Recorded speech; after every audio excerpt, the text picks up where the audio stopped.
వసంత పంచమి వేడుకలకు బాసర జ్ఞాన సరస్వతి ఆలయం ముస్తాబైంది. ప్రభుత్వం తరపున మంత్రి కొండా సురేఖ, ఎమ్మెల్యే రామారావు పటేల్ సరస్వతి అమ్మవారికి పట్టు వస్త్రాలు సమర్పించనున్నారు. వేడుకల కోసం ఆలయాన్ని రంగురంగుల విద్యుత్ దీపాలతో ముస్తాబు చేశారు.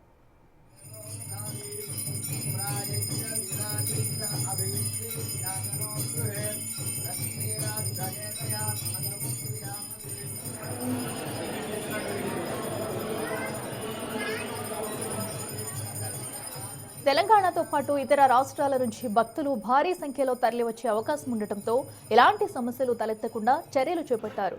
వీఐపీలు వచ్చినా సాధారణ భక్తులు ఇబ్బంది పడకుండా ఏర్పాట్లు చేశామని ఈవో అంజనాదేవి తెలిపారు.